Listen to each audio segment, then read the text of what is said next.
guys, it's April and BookTube-A-Thon 2018 has concluded, and unfortunately I didn't quite make my goal. I missed one book. But given everything that happened the week of BookTube-A-Thon, I am very proud of the fact that 6 books is what I accomplished. Outside of all of the reading that I did for BookTube-A-Thon, I also participated in the video challenges and the Instagram challenges. I will leave a link to all of those things up above and down below in case you're curious to see what kind of shenanigans I got up to. Now, I didn't participate in every single one every single day, but I did participate in the ones that I thought I could actually contribute something to, and the cats decided that they wanted to just completely screw with my plans, but you know, that's what cats do! So I think it worked out fairly well. I will just get on to talking about the books that I read for BookTube-A-Thon. Like I said, I read 6 books. I completed technically only 5 of the challenges because the other one that one of the books completed was read 7 books, and I didn't actually read 7 books. So yes, that 5 challenges, 6 books, could have been 6, but that's fine. The first book I'm going to talk about is Marley Me by John Gorgon. This one broke me in a way that I knew it was going to. I don't know why I made the decision to read it while at work, but I had tears coming down my face as I was coming to the end of this book. I flew through this. I related to it on so many different levels. It's just a story about a guy and his dog, and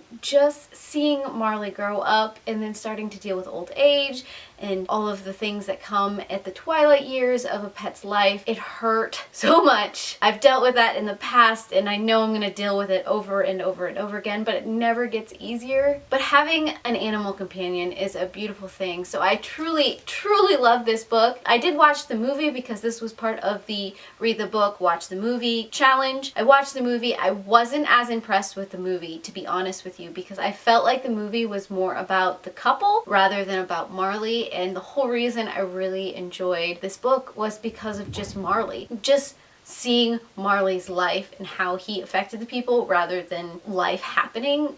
Do you know what I mean? I don't know if anybody has ever watched or read or both of these, but that's kind of where I was left feeling about all of that. Both of them still made me cry. I also read Cite Wish by Susan Denner. This is the story of the Cite Witches and how they slowly started disappearing. It was interesting to get this backstory because it plays into everything that is happening in the rest of the series, so to get some of that back history, I did like seeing that. I probably didn't connect to this book as much as I do some of the other books in the series simply because it was so short and but I did like still seeing that kind of female friendship and that drive to just save a fellow sister. Susan Denner does that very well, so did enjoy this read as well. This was also for the challenge with green on the cover, even though it's more of a bluey tealy green rather than a true green. I also picked up Nothing But Ghosts by Kephart. This was my first read. I did read a few pages of it at the beginning of BookTube-A-Thon, and then I moved on to other books because it wasn't quite capturing me the way I wanted it to. And then life happened and it sort of affected my perspective on this book. This is the story of a young girl who's dealing with the loss of her mother. It's over a course of a summer as she starts to investigate some of the things that are going on in her town and what it all means, and dealing with the loss and how that affects everything that's going on. I was sitting in the ER when I read most of this book, and so I think that jaded me a little bit to this book because I had enough emotional things to deal with while I was reading this book that dealing with some of the emotional things in the book too, it wasn't driving very well. I didn't want to deal with it, and so I felt very disconnected from the story, and it's probably not even the book's fault, just the circumstances in which it just happened that I was reading this book, and so I didn't enjoy it maybe as much as I probably would have if I had read it outside of everything that was going on in my life. I can see where it was trying to be whimsical and magical and how she was seeing the world and perceiving everything that was going on dealing with the loss of her mother, but like I said, I was not in a place to be reading this book. I read it anyways. Maybe I regret that. I don't know. It might be one of those books that sits on my shelf and I come back to and try again later, or if it's just one of those ones that will forever be ingrained with me sitting in the ER and I can't pick it up again. Only the future can tell. Like I said, this is part of the coin toss challenge that picked my first read. That was this book. Tricksters Queen was supposed to be my read 7 books challenge. This was part of my read Tortall read along, and I also have a full review over the Trickster series. I will link you know, all the usual places. But this is the story of Allie, who is enslaved, shipped off to the Copper Isles, and is dealing with a trickster god and what all the shenanigans are going on in the Copper Isles that the trickster god wants Allie to help him with. I like this book more than I like the first book because Allie does a lot of growing, and you get to see that growth, and you really get to see her come into her own and come into her passion. That is why I like this book. I struggle a little bit with early Allie, but older Allie, which really, there's not that much time gap, but it feels like she grows so much from part 1 to part 2 that this one, it's worth reading the duology just to see that. Toads and Diamonds by Heather Tomlinson. This was the book that I chose to read while wearing a hat the whole time. I went to a baseball game. That's when I started reading this book. Unfortunately, I didn't get much read, so I had to wear a hat indoor. Sometimes while laying in bed, it was awkward and a thing that happened, but that's beside the point. This is the story of two sisters who is blessed by a goddess, one to speak diamonds and flowers and the other to speak snakes and toads. Somehow they have to find out why they were gifted with these powers and how it affects their loved ones, their families, the countries that they're in, and all of the political structures going on. This is based off of a fairy tale. Yes, this is a fairy tale retelling. It deviates vastly from the original because the whole original fairy tale is that one girl is gifted with these jewels and these precious stones and these flowers and all things good, and then stepsister not so much because she isn't such a nice person. But Heather Tomlinson's spin on that I did enjoy.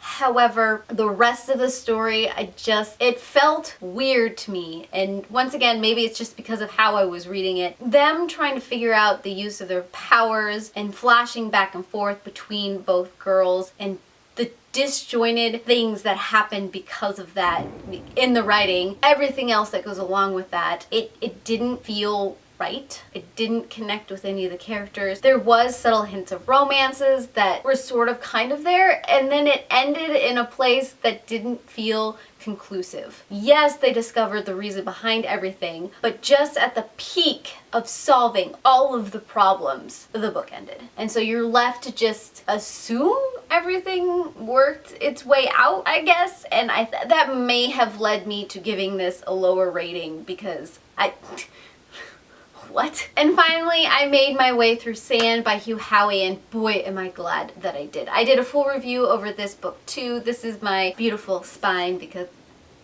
it's beautiful. This whole edition is beautiful. But this is the story of a dystopian Earth that is covered with sand. People of this time have developed this diving system to dive into the sand with these suits that helps change the density of the sand and the movement of the sand so they can go further down, so they can take things from the old world and use them in the present time, barter, trade, figure all of that stuff out. This book messed with me in only the way Hugh Howey can. It made me smile, it made me cringe. I saw an ending, things changed a little bit. I saw a different ending and everything just it ripped apart into pieces and left me broken, which is a sign of a very good read. And of course, as always, it left me questioning a lot of the things that I see every day. I enjoyed this read, if you can't tell. I don't know what took me so long to read it, honestly. I should have read it sooner. So those are the books that I read for BookTube-A-Thon. Tell me down below if you participated in BookTube-A-Thon, if you completed everything that you were trying to complete.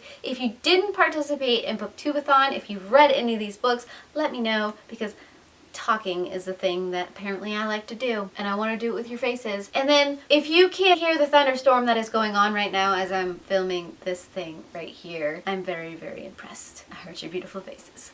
Bye.